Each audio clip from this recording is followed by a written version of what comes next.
Hey guys, welcome back to my YouTube channel. My name is Chidera Ohaka. I'm a fourth-year med student studying in Lagos, Nigeria, West Africa. Today I've come with another video. In today's video, I'm going to be telling you guys 3 things nobody, and I mean no one, will tell you about clinical rotations. These 3 things you will find out only when you've started your clinicals. No one told me, no one is going to tell you. Click on that subscribe button. Click the notification bell beside it so you can get updates each time I post, and that's it. So if you're interested in finding out these things, then you can just keep watching the video. I bring you guys pure sizzling med school, unfiltered content, the content you signed up for.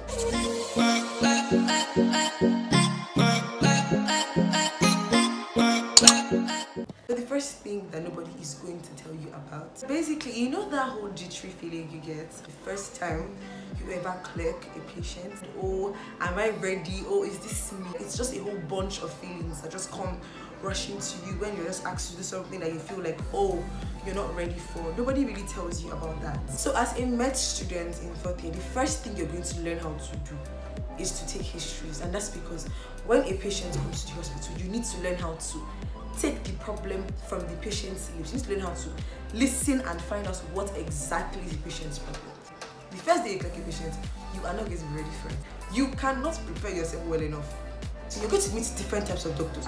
There are doctors that you meet, they'll just be like, you guys are just entering 4th year, so this is your first year of clinical practice. Today is your first day, okay?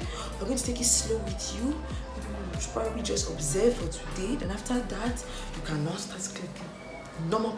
You're going to be people that will say, hey, today is your first day, and so you should have read it up. 2 people, take 1 patient. Yes, everybody line up here. 2 to 1 patient, 2 to 1 patient, 2 to 1 patient. Start clicking. My first day of clinical posting, I was in pediatrics unit, and the first day we were actually told to observe the doctors take histories of patients. The second day, I was Tuesday.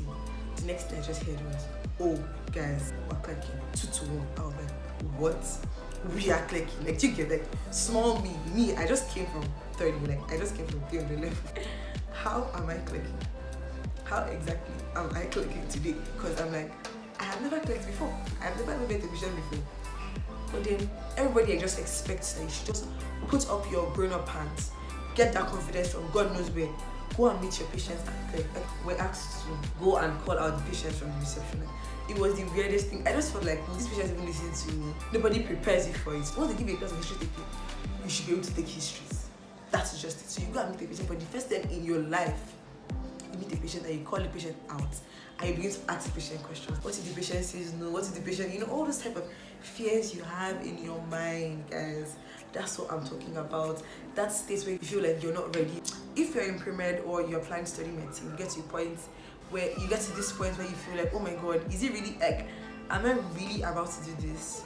Just remember, you may not be ready, you probably not be ready, but you can do it because we all did it. The second thing that people don't tell me, I don't know why nobody told me about this thing, because it is such a common thing that happens. It happens every time, it happens every day, it happens almost every minute I'm in the hospital. So I wonder why nobody told me about it. Nobody decided to just think that, oh, maybe I should just warn this young lady about this. Maybe I should just tell her and just give her some warning. No way you say, congratulations, you're now in clinicals. You should just come immediately after it. No hesitation at all. And that is the standing, guys. The standing is unbearable. I cannot stand the standing. Oh my god. Like, clinical postings, every moment you are standing. Like, at almost every given point in time, you are standing. That's how it is in clinicals. When you go to the clinic, the only time you sit when you want to take history is after taking your history.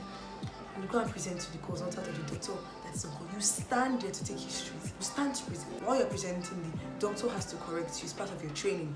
So you stand to receive all those corrections. While the doctor is seeing other patients, you stand to observe. My first day of clinical posting, I stood for about 4 hours. It was terrible. Like, I kept standing like I had an extra pair of limbs somewhere at home. It was just not right. Like, you just feel like it wasn't right. In clinic, you stand, doing what rounds. You don't just stand, you walk. You walk from one patient's bed to the next patient's bed, walk from one ward to the other ward. You walk from one building to another building. And then at each ward, you have to stand.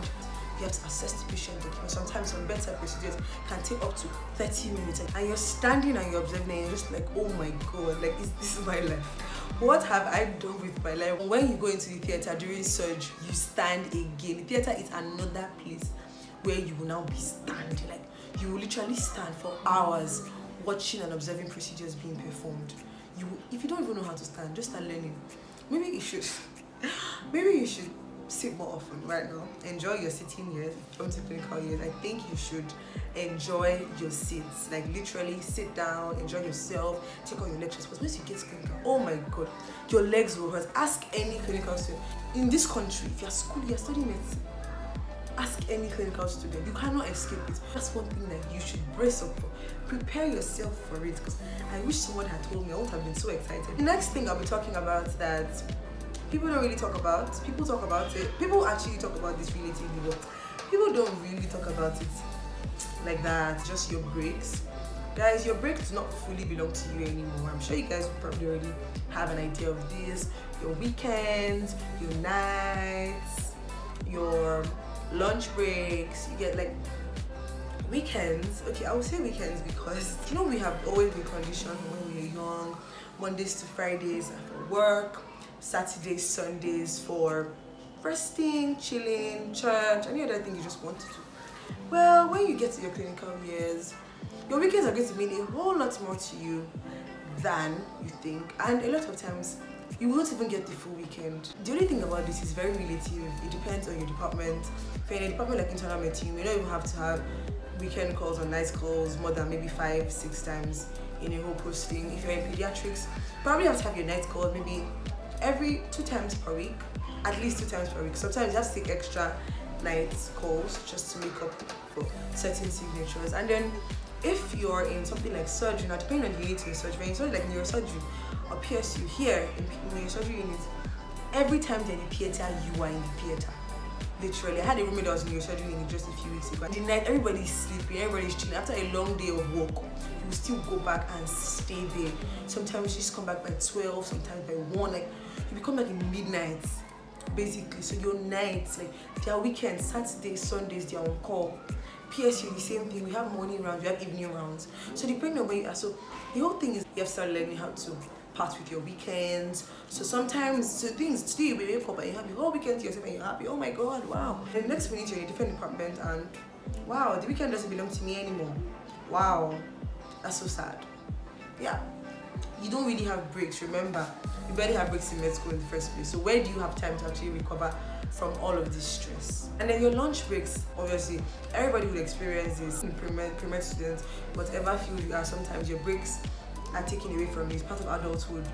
But basically, the thing about here clinicals is, for instance, I'll just use, sometimes just goes a little bit extra. Like sometimes in the theater, your lunch break will come and you cannot go. Literally, like your lunch break will come, it's 1 p.m. You don't even acknowledge the fact that the lunch break is here because you're already in theater, you're in surgery, the surgery is being performed. You cannot just leave the surgery, the table, and then just go and say, oh, you want to go and take your lunch break for 1 whole hour and then come back. No, it doesn't just work that way. You would most likely maybe take 10 minutes off in between surgeries, 10 minutes off and then come back and then maybe get something to eat and come back. But then you can't just take 1 whole hour of a lunch break. Like, you don't acknowledge the fact that you have a whole lunch break 1 hour to go and stretch your legs during when you're supposed to be in the theater during surgery. You sort of don't even have the choice in the matter.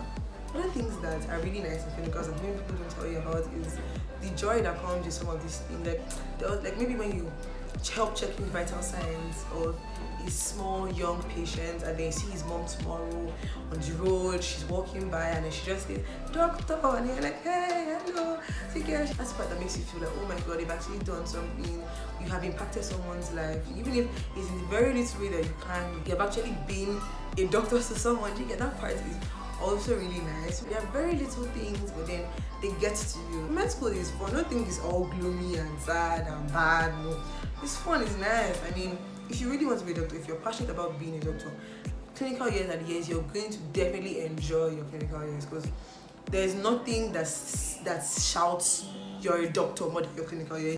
Patients start calling you doctor. Do you understand? So you have to wear that whole big coat and everything that comes with it, the standing. If you're a clinical student or you're a doctor wherever you are in the world and you have any other thing that struck you during your clinicals that people don't really mention, but then you get there and then you just see it and then you just have to accept the way it is, then you can just drop that in the comment section. I always reply your comments. Please don't forget to like, subscribe, hit the subscribe button, and share. Thank you guys for watching. Until next time, bye.